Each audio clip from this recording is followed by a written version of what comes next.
Just a couple of ground rules before we start. One is, in the 36 years that I've been with BB&T, I've spoken all over the country in all kinds of rooms. And sometimes you figure, how am I going to do this? Because we're going to have graphs and charts, and you take the clicker and you point at the line and you say something.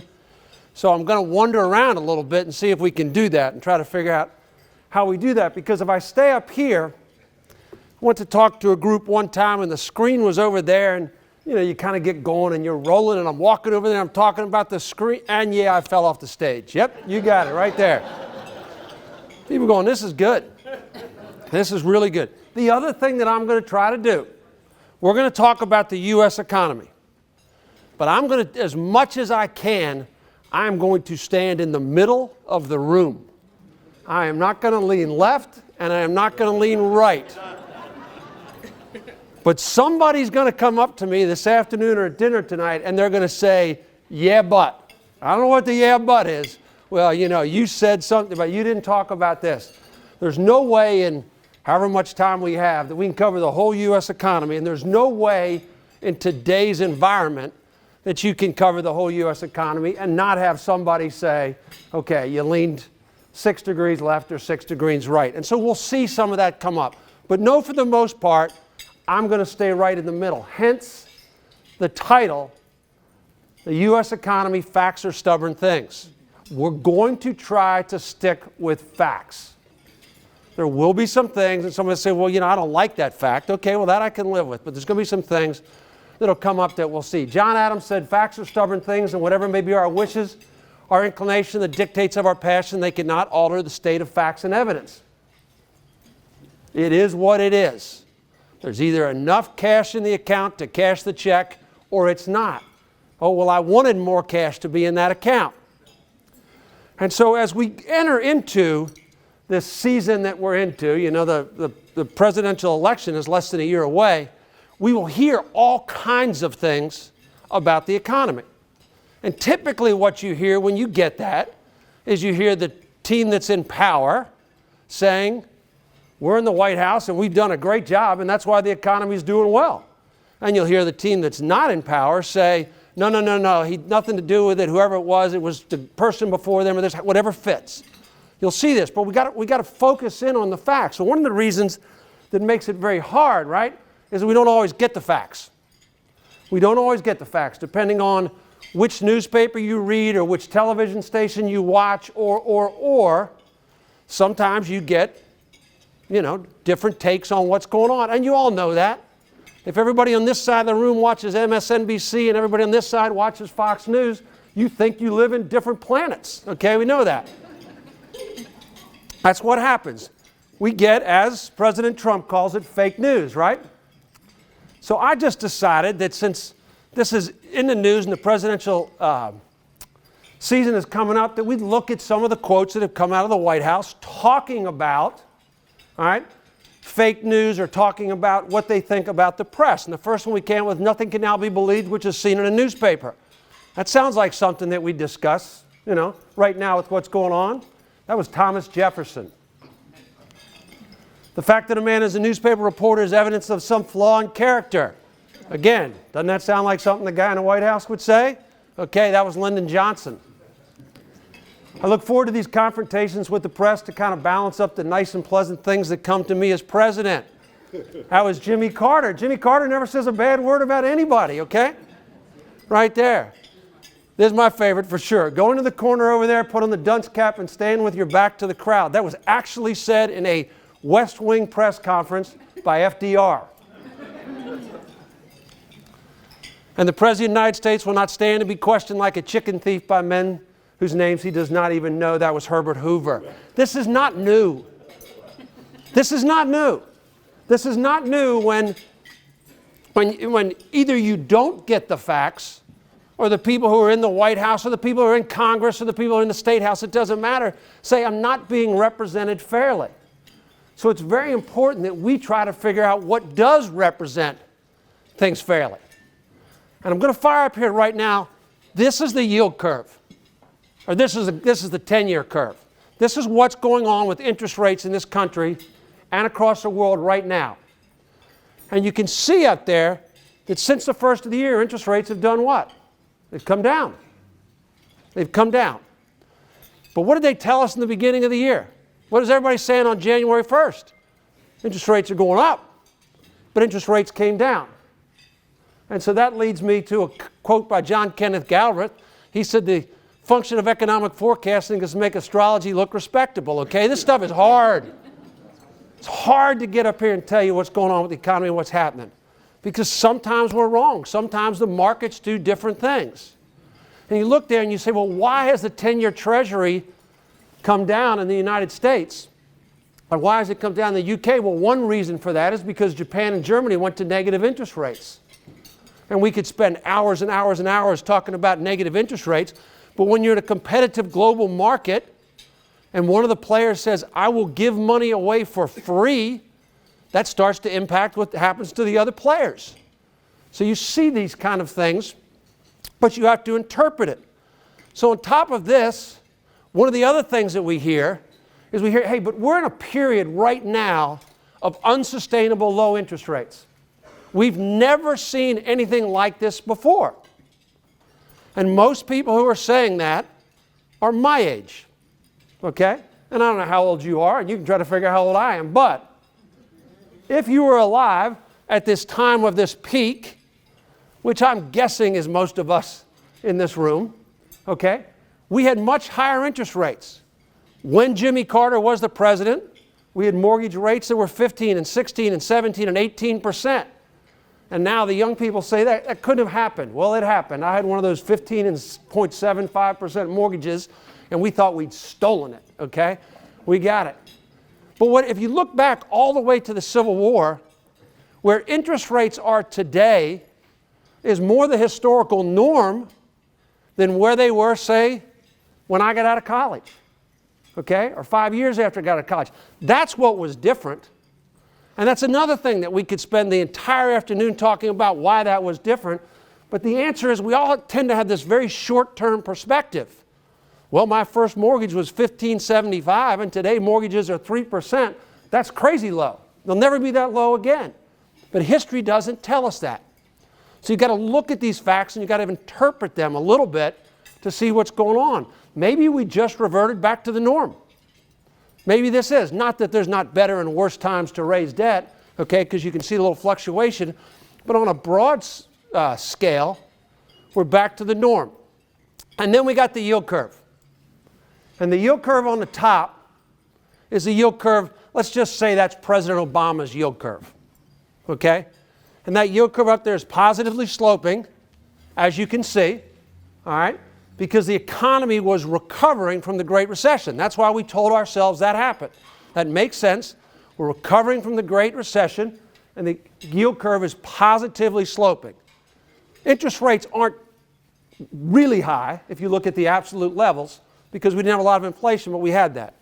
Now, President Trump comes in, and especially this year, what did the yield curve do 75 days ago? It inverted. You can see that blue line right there, if you can see that.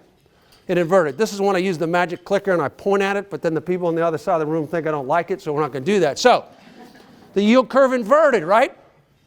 We saw that happen. And when the yield curve inverted, everybody said the country was going into a recession. Headlines everywhere, both sides. We're going into a recession because when the yield curve inverts, you go into a recession. That's what happens. Did we go into a recession? And what's everybody saying now? Prospects are pretty good. All of a sudden that thing turned around. It actually steepened a little bit, but you can see this. So the question becomes, well, what happened there? Why did it invert? Was this different than the other 10 times that the yield curve inverted and we went into a recession? And so I raise all these questions so you can think about the facts. We don't have time during lunch to answer all of them, but obviously something happened that caused the yield curve to invert. But now it's come back, and we'll keep an eye on it. But I'm telling you, if it inverts again in February, the headlines are going to say what? Recession coming. But you're going to say, well, let's think about that. We're not sure. So these signs that we got. All right, what drives the U.S. economy? The U.S. consumer. We all know that. We've seen great things. As we came out of the recession that didn't happen, we saw headlines that said, consumer remains strong. And the consumer remains strong, and the consumer spends money when they're confident. And this chart right here tells you late 2008, early 2009, consumer confidence bottomed out. And since then, it's been on a pretty good rise. Not just some straight line moonshot. You can see there's some variability in there, but it's gone up. And as a consumer becomes more confident, they spend more money. And since World War II, we've run around, we've said, hey, 70% of U.S. GDP is driven by consumer spending. It's a little bit more today, like 75% of U.S. GDP is driven by consumer spending. So we want the consumer to be confident because they spend money. You can see right there is a chart of what they've spent. You had a dip, 2008, 2009, which when you look at this, doesn't look that significant. When you lived through it, it was pretty significant. But since that time, okay, we've seen pretty good consumer spending, and we can see that GDP is tracked right along that line. So for the most part, there are other things that drive GDP, but consumer spending is the one that really gets us going. So you can see 70% of GDP, more like 75%. We had 3.1% growth in 2018. We're still waiting for the final growth numbers for 2019, but it's going to be comparable to that, driven by consumption. Consumers confident when they got jobs. We've got 155 million jobs in this country, the most we've ever had. Consumer confidence, the highest since 2000. We've had some growth in median household income. One of the things coming out from a Great Recession, we went year after year after year and income didn't grow, and all of a sudden income's starting to grow. Not 5, 6, 7, 8, 9, 10%, but 3% a year, 3 years in a row compounds to about 10%. So we're starting to see a little bit of that. Hours worked are rising. Really a pretty good picture since this is a 75% driver. Now GDP is also driven by government spending. We'll talk about that a little bit. Net exports, we'll talk about that a little bit. And business investment. Business investment. Did you go out and buy new blackboards and new desks, or are you going to use the ones you had before? Well, we went through most of the Obama administration. It has nothing to do with the Obama administration. It has to do with coming out of the Great Recession. But we didn't see a lot of business investment. In the first 2.5 years of the Trump administration, we saw a lot of business investment. And now it's slowed down. The numbers are telling us it's slowing down a little bit. And is that because we satisfied all the business, or is that because everybody heard these rumblings that, hey, maybe a recession is coming and I'm not going to get trapped in it? Well, we'll have to see. We'll see over the next couple quarters how it plays out. But in general, there's a pretty good picture to start the U.S. economy. Talk just a little bit about employment. Biggest problem we have in employment is finding people to fill jobs, not finding jobs for people. You don't care, but I live in Virginia and I get numbers on Virginia. And this morning, Virginia's unemployment rate was 2.6%. That's effectively below zero unemployment. You can't drive unemployment to zero. It doesn't work, okay? Which tells you that you're creating jobs and you can't find people to fill them. If I lived in South Carolina, I'd know South Carolina's numbers for you, but that's just how this goes. At the same time, we've got this demand for jobs. We got labor force participation is going down. Labor force participation is the percentage of people in the workforce who are actively engaged. And we're seeing lows that we haven't seen since 1978. Now, it's mostly driven by demographics. Mostly driven by demographics. The population, the baby boomers, you've all read the things, they're aging, right? We've seen that happen. Because when you sit here and you compare what we're doing today to 1978 in labor force participation, and you think, what was the really big difference between now and 1978 in the workforce? And it was women in the workforce, okay? Think about that. So you've got this, that increased labor force participation for year after year after year after year, and now we're seeing this demographic bubble, which is driving us down. Historically, when we've created jobs that we couldn't fill internally, what have we done to fill those jobs? How did we all get here? Immigration. Immigration. So this will be a challenge for whoever's the next administration. We'll just leave it like that. It will be a challenge bringing people in to fill these jobs. Really positive note, labor force productivity. Labor force productivity is up about 42% since the beginning of this millennium. All right, more than any other country in the world. That is a really positive positive statistic when you think about competing. But when you think about creating jobs, some of that productivity is driven by what? Technology, process. So you see these things, sometimes they are somewhat at odds. All right, George Washington said, "A people who are possessed of the spirit of commerce, who see and will pursue their advantages, may achieve almost anything." He said it 250 years ago, and what did we achieve in this country? The greatest economic miracle in the history of the world. Largest economy in the world. Highest GDP per capita, on and on. He also said perseverance and spirit have done wonders in all ages. Work hard, good things happen. How many of you teach that to your students? Okay? Don't sit around and tell me how smart you are. Sit around and tell me how hard you work, right? Because that drives it. So he did this and we created an economic miracle in this country. How did we do it? What were the things that made the U.S. economy exceptional? What enabled us? You know, we all like to think that, Grandma and Grandpa worked really hard and this thing all came together. It makes us feel good. But what was in place that caused the United States to be the greatest economy in the history of the world? Number one is the Atlantic and Pacific Oceans. They did two things for us. Number one, right? They were highways to the rest of the world. So it produced things we could get there. And they kept us safe. Even today, really, really hard to invade the United States of America. Think about how hard it was 200 years ago. British coming over for the War of 1812. They get 2/3 of the way there. Captain looks over and says, we forgot the cannonballs. We got to go back and get them, okay? I mean, it's hard. And they were there and they protected us. Natural harbors and river transportation. When we did get here, there were places to park the boats.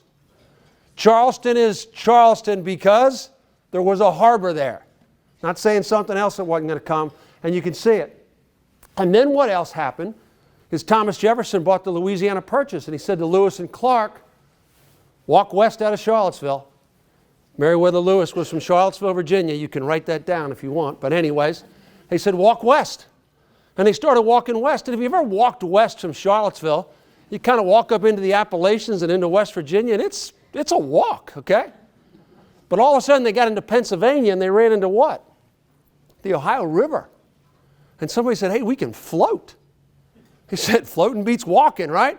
And they floated down and they saw the Mississippi. They actually portaged up to the Missouri and all sorts. But all of a sudden they figured out in the middle of this country was a big Y, which was basically a transportation system. Enabled us to move things around.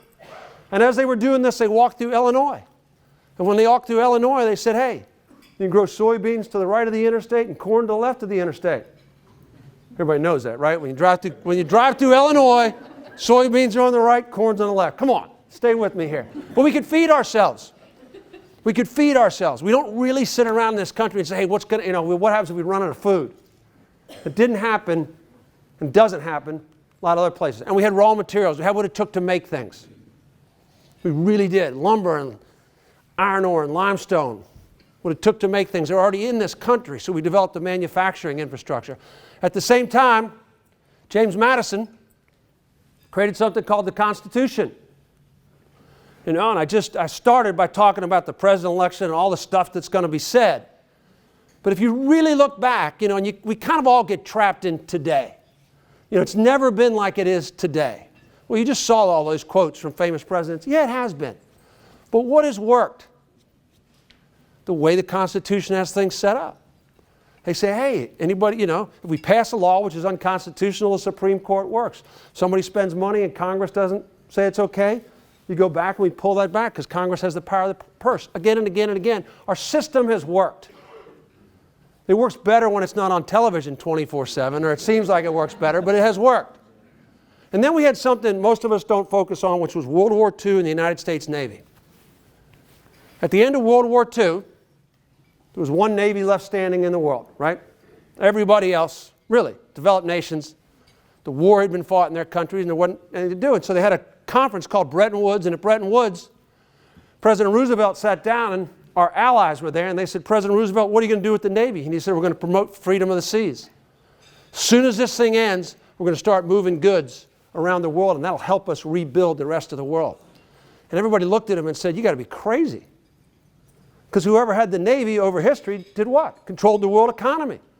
The British Empire was the British Empire because of the British Navy. The Dutch Empire because of the Dutch Navy, the Spanish, on and on and on, and we had it. But FDR said we can't do that. We can't do that. We have to rebuild the rest of the world. We got to rebuild Europe, and we got to rebuild Japan, and we got to rebuild China, and keep going. So we're going to do that. Second thing at the end of World War II is when I said we had to rebuild, literally, we had to rebuild. Okay? All the GIs came home from the war and went to work at Bethlehem Steel and made steel 24/7, right? So we could export it all around the world, the Marshall Plan in Europe and the MacArthur Plan in Japan, et cetera, rebuild the rest of the world. And that is what drove the economy that all of you grew up in and all of you truly live in today. And that also, this is next class, but that's what created that inflation spike during the Carter years, which is why interest rates went up, but we're not going to go there because we don't have time. Also, at the end of the war, we created transportation infrastructure. We all think of that as the Eisenhower Highway Bill, okay, which was a monumental success. But there were other things that we created, rail lines and airplanes and et cetera, et cetera. But we created transportation infrastructure. We created educational opportunities, which you all are still doing today. And most of us, again, think of that as the GI Bill. The GIs came home and they went to college and. But what they really did at the end of World War II in this country is we increased our skill levels. We're sitting here in 1938, and I said, how many people here went to college? 6 hands go up. How many people are metallurgists? How many people can run a foundry? What do? I walk behind a mule. It became this. We raised the skill level of the American workforce.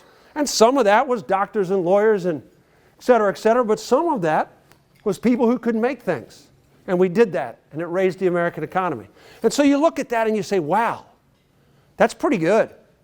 That's really a pretty good place for us to be. But what's the one big missing piece right there?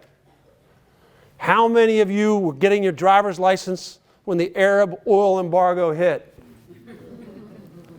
15 years I'd waited for that driver's license, and I'm just about to get the thing, and we're going to run out of gas? But about a dozen years ago, the shale play started to hit. And I would go around and I'd talk to people, and people say, hey, do you think the shale play is real? 12 years ago, I don't know. They're starting to pull stuff out of the ground in Pennsylvania and Texas and this energy upper. Well, today the U.S. is the world's largest oil and natural gas producer. We are energy independent. And if you think I'm going into the carbon versus not carbon energy thing, you are wrong. But we got this. And so, yes, there are challenges, but if I said to any of you, you got to start somewhere, this is a heck of a place to start. This is really good. And given those advantages and working hard, as George Washington told us we built the largest economy in the history of the world. So we can quit here, we can finish our lunch, or I can stand up here and make fun of the government a little bit, which is kind of fun to do. So we're going to do that.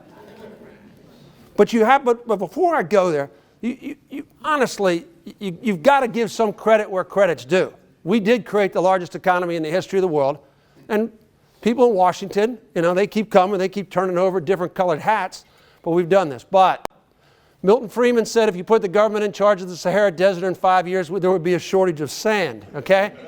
We do have some challenges. Challenge number one, we are, and I can come up with any number you want, but we are roughly $20 trillion in funded debt at the federal level. I can come up with things that say it's 22. I can say debt held in public hands, it's 14. So you'll see all kinds of numbers. We borrowed a lot of money. And you can see that we borrowed some money when H.W. Bush was in charge, and we borrowed some money when President Clinton was in charge, and we borrowed some money when George W. Bush was in charge. But during the Obama administration, he borrowed more money than every other U.S. president combined. Doubled the debt in his 8 years. And again, going back to facts, that's a fact. That happened.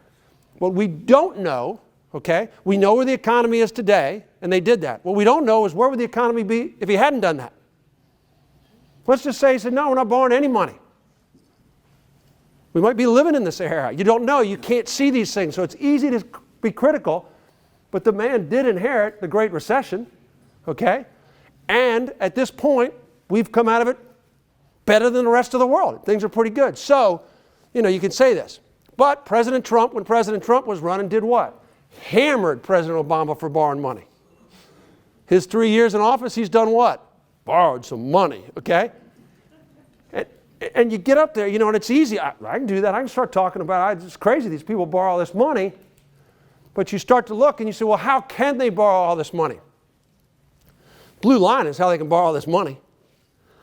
Low interest rates, right?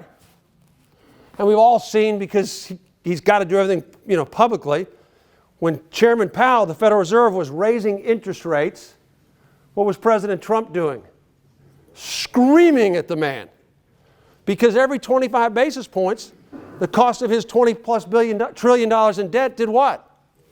Went up. Went up. Now he started to cut it, so it started to come back down. You'll see that. But one of the reasons you can do this is because we have low interest rates. Be interesting if we go back to Jimmy Carter type interest rates, and we'll talk about that in just a minute. Now, talking about the debt, and we'll look at this quickly. Again, it's easy to say, why do we spend all this money? But when you graph it like this, and you look at it and you say, well, we spend about 25% of the federal budget on health care. That's Medicare and Medicaid. That's what that is. We've told people when you turn 65, you get Medicare. We can change it. But unless we change it, that number's just going to keep going up. We spend 25% on pensions, which for the most part is Social Security. Again, we said to everybody, you pay in at whatever age you choose, 62 or 66 or 70, you get it back, 25%. We spend 25% on defense. And we've all heard about the $5,000 hammers and this and that, things that happen in the Defense Department. But since the end of World War II, the United States has been the world's policeman, and it has been a relatively peaceful time. Keyword there being relatively, but it has. So all of a sudden, we're talking about those three things, which are hard to change, and we're at 75%. We spend about 8% on welfare. We spend about 8% on net interest, if interest rates don't go up. We only spend 2.6% on education, and I put that in there especially since I'm talking to people who are in the education business. Wouldn't you have thought that the federal government, but you would have known because you guys live it every day. I didn't. I would have thought the federal government spent more than 2.6%. And then they spend 7% on other. And every time, we have a problem. We don't have a budget deal in D.C. and, we've got to shut down the government. Do we shut down health care, and do we shut down pensions, and do we shut down defense? And no. We shut down the other, right? We say to all those kids who saved all year to go on the field trip to the Gettysburg battlefield, we're going to show you we are going to shut down the national parks. But all of a sudden, you get into this and you look at it and you see, they're big numbers, but you see how little flexibility there is. Everybody tends to think, that we're just lighting 20s on fire in Washington and it's going out. But when you really get into it, and there are things with the numbers this big, but this is a real challenge when you think about this, and we'll talk about debt a little bit more going forward. So how do you borrow all that money? How do we do it? If said right now, you're going to start at zero, but in 20 years you're going to owe $20 trillion. And your debt service is going to be whatever I just told you, $376 billion with a B. How are we going to do that? Well, her income better go up faster than the debt. So what you want to see, all right, is what you borrow, all right, to grow slower than the economy. That's what you want to do. And there's a lot of people now talking, if you read the editorial section of the Wall Street Journal about once a week, Alan Blinder, who's a really smart guy in his Princeton, he writes an editorial saying, hey, we can keep borrowing money, and here's how. The economy has to grow. And again, if you're faced with this, and you say there's not much I can do to change that, and you're in charge in Washington, every one of your policies is going to be about what? Growing the economy. We got to grow the economy. We've got to grow faster. Because if we can do that, and what we did is we threw a trend line on here. I'm throwing a lot at you. And y'all are sitting there going, I wonder when lunch is coming. But I threw a lot at you right here. But you got a trend line up there as a percent of GDP. And basically, since the end of World War II, we've spent 20% of GDP in Washington. Sometimes we're above, sometimes we're below. The two big that go over the line, the first one is the Reagan Tax Cuts, and the second is obviously President Obama borrowed money in the Great Recession. We bring in about 17% of GDP in taxes, which means we create that deficit. 2.6% of GDP, all the way back to World War II. But things are okay. I mean, they're okay. The world didn't end. And the world didn't end because we've had economic growth which has exceeded that. That's why.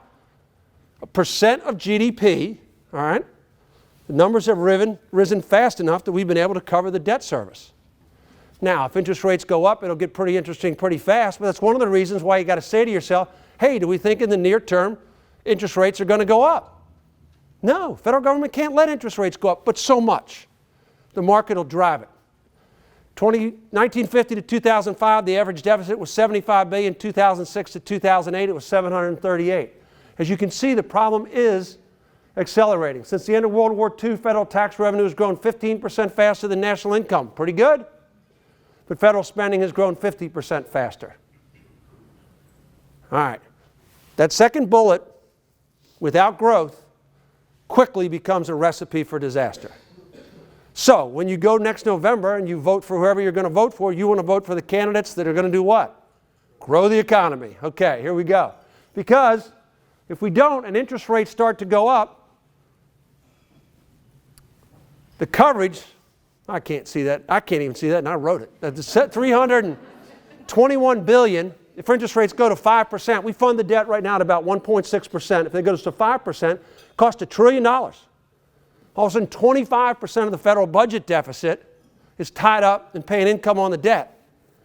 Today, where would we have to get that money? We'd have to borrow it. Yeah, borrowing to pay interest. Yeah. Think about that. All right, Ronald Reagan said the most terrifying words in the English language are, I'm from the government and I'm here to help. Government's got some policies and some programs. And this is where I'm really going to stay in the middle of the room.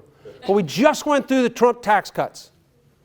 And on the corporate level, the Trump tax cuts did what? They made us competitive with the rest of the world. We're not going to get sidetracked on what you think corporations should pay, but a corporation in this country which pays 21% federal taxes, that matches up with what happens in most of the rest of the world. It's real close to the median.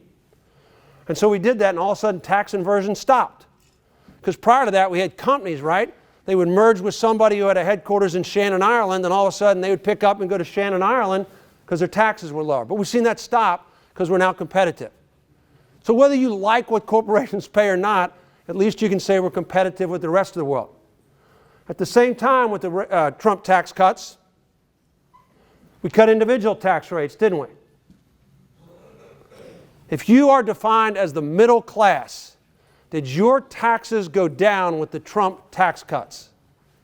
The answer is yes. If you were defined as the 1%ers, did your taxes go down with the Trump tax cuts? No.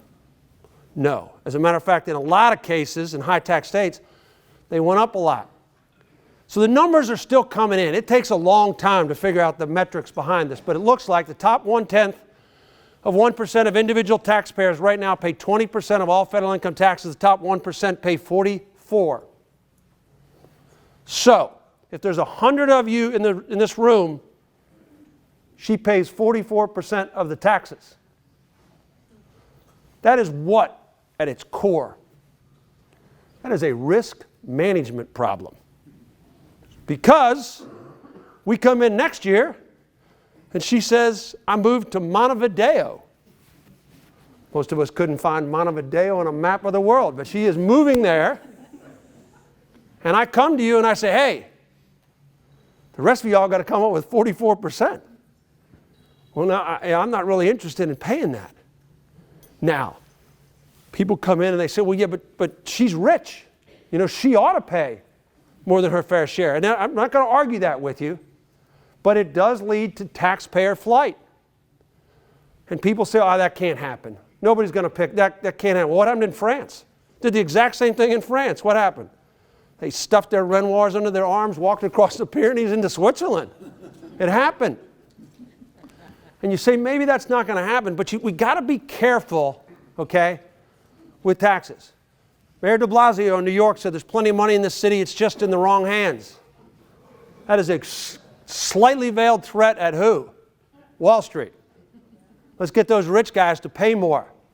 But last year, Wall Street paid 7% of all New York City taxes. Who needs who more? Does Wall Street need New York, or does New York need Wall Street? It becomes a very interesting, if you go back and you look in the crisis when everybody was screaming about Bear Stearns did this and Lehman did this and da-da-da, who wasn't screaming about it? Mayor Mike Bloomberg, because he needed those people to stay in Manhattan and continue to pay taxes. Jamie Dimon has announced what with J.P. Morgan? He is going to take 50,000 jobs out of Manhattan. Working at J.P. Morgan, they're pretty good jobs. You sort of want them paying taxes in your city. So we have to be careful because people will vote with their feet. Between 2012 and 2015, $13.6 billion in adjusted gross income left Illinois. Illinois has what? High taxes and a pension problem.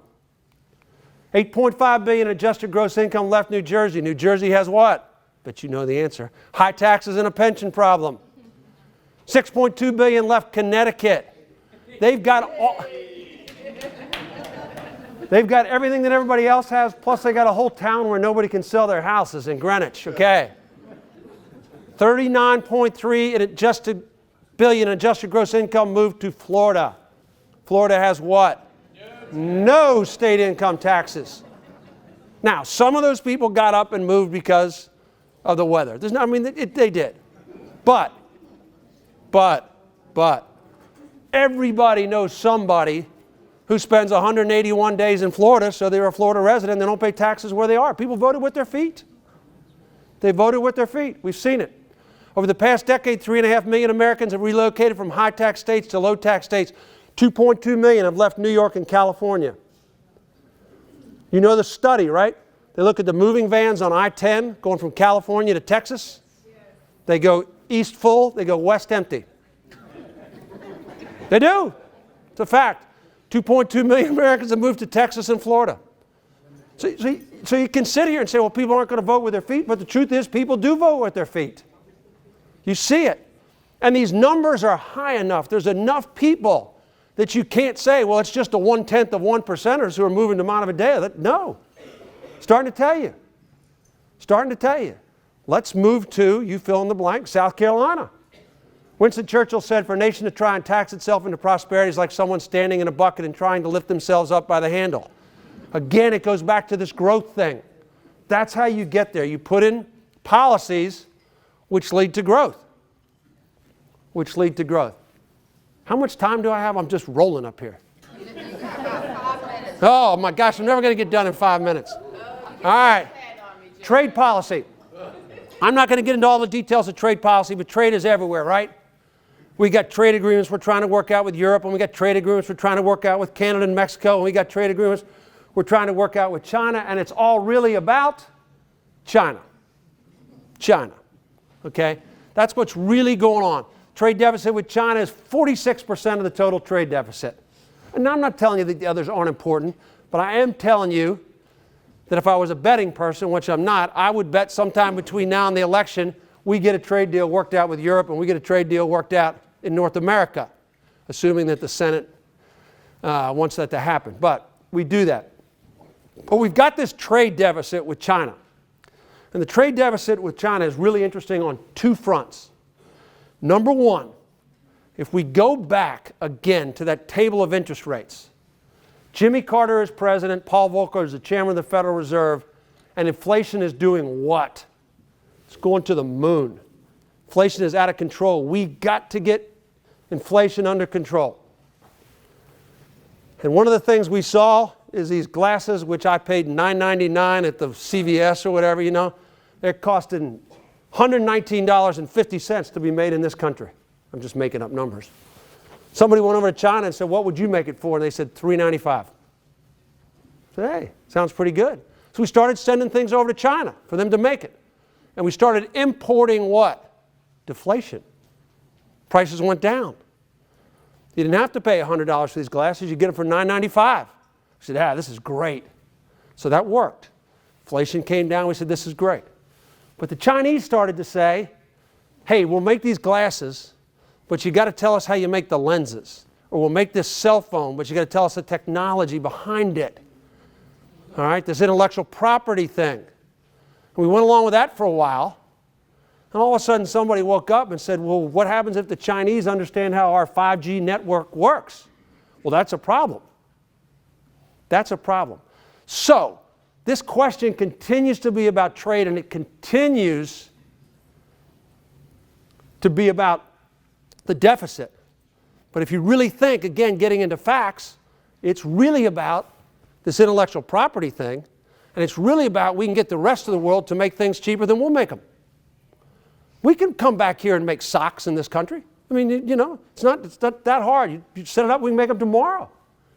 You go in and get yourself a good-looking pair of socks, and it costs $29.95. And you're going, I don't want to pay $29.95 for a pair of socks. Or whatever it is, fill it in. You see that. So these issues, which on the front page of the paper, they seem so easy. They seem so, well, just don't buy anything else from China. We'll buy it from someplace else. Well, you got to think about, can Singapore make it? Can Thailand make it? Can Vietnam make it? Et cetera, et cetera. So, James Forrestal was the secretary. This goes back to the U.S. Navy. And they said, hey, the world's devastated from World War II. How are we going to get the world back on its feet? He said, the only way in which a durable peace can be created is by worldwide restoration of economic activity and international trade. If the number one thing that the French people like to do is cut their grass, and they love to cut their grass with John Deere lawnmowers. We just keep making those lawnmowers. We just keep shipping them to France. And they ship us back what? Red wine, and you all like to drink red wine. So we got this figured out, right? And so you've got this balance. And it's really good. It's really good, okay? And we send fertilizer to Costa Rica, and they send us bananas, and. You see how this works? And you get economic activity, and economic activity truly drives a durable peace. I mean, we sit there and we get snippy with the Canadians and they get snippy with us. You really think the Canadians are coming over the border? No. Come on, we're their biggest trading partner. So you see that, but you got to think about these. George Will said some calamities, the 29 stock market crash, Pearl Harbor, 9/11, have come like summer lightning as bolts from the blue. The looming crisis of America's Ponzi entitlement structure is different, driven by the demographics, remember that word, of an aging population that's causes, timing, and scope are known. And again, I'm not going to get into all the details, but these are facts. The Social Security Trust Fund, the way we run it right now, will run out of money in 2034. That is math.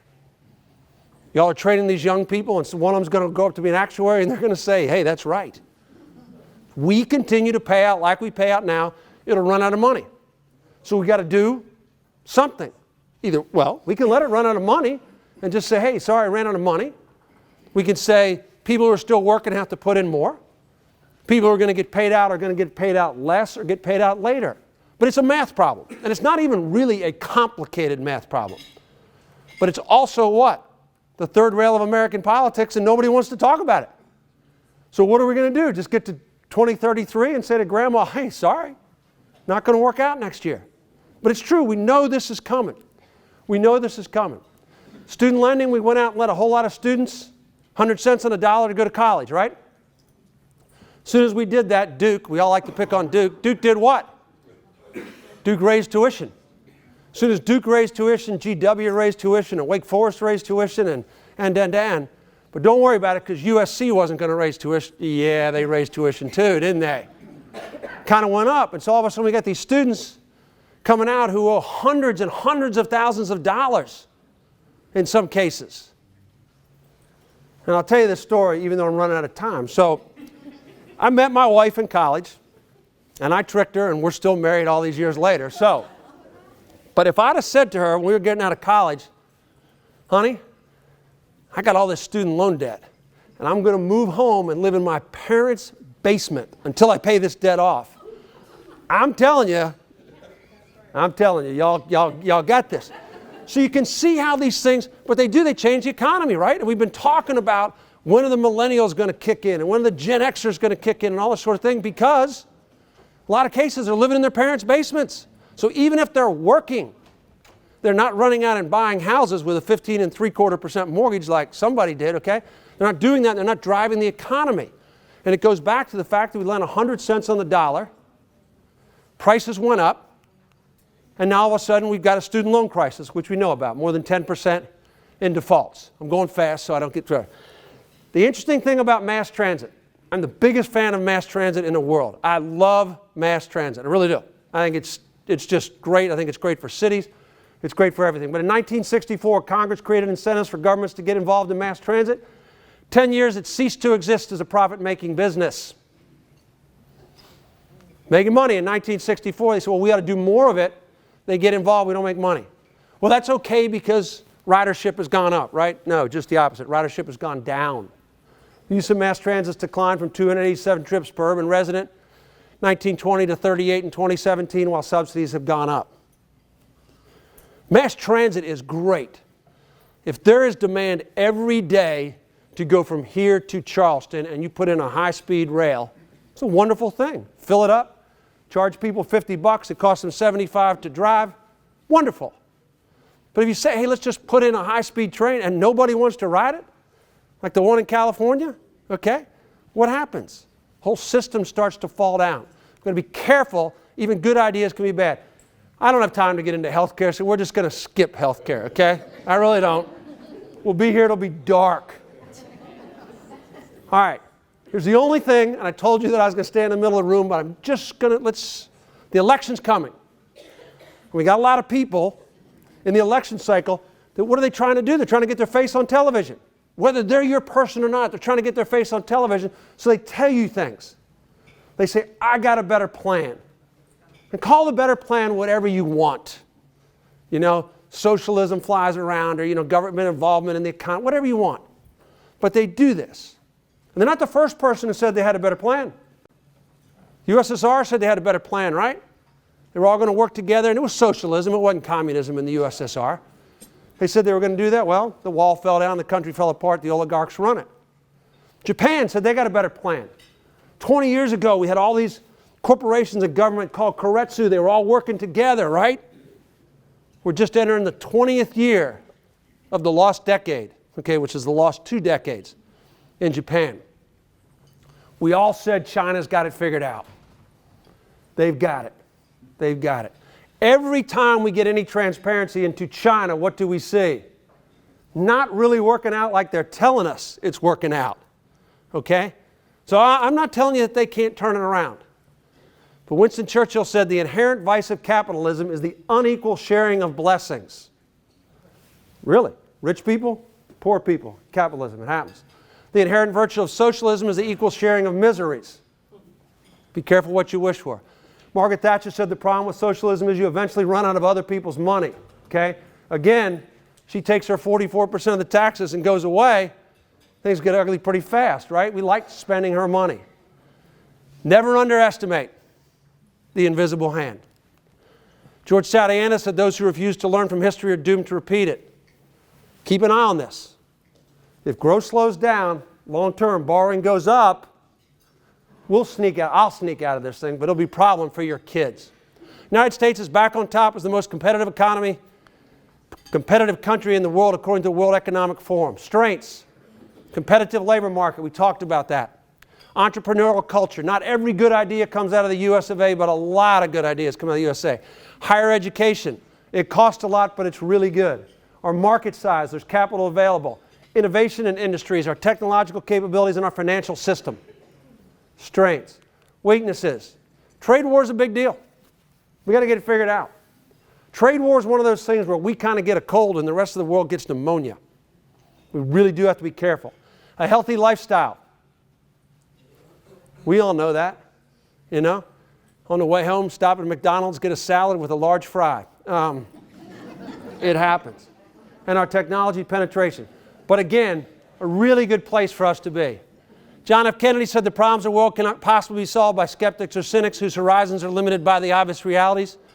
We need men and women who can dream of things that never were and ask why not. What do we need to solve this problem?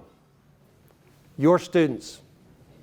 I tell this all the time. People say, you know, you've lived in this world for 36 years. There's been so much change. Does it ever depress you? I said, you ought to spend 15 minutes with my kids. They think the world is their oyster. They're pumped up. Your students think the world is your oyster. And when you go through this and you say, lucky enough to be born in this country, you can do anything you want. It's a heck of a way to go. I appreciate your time. I appreciate you having me. Enjoy your lunch.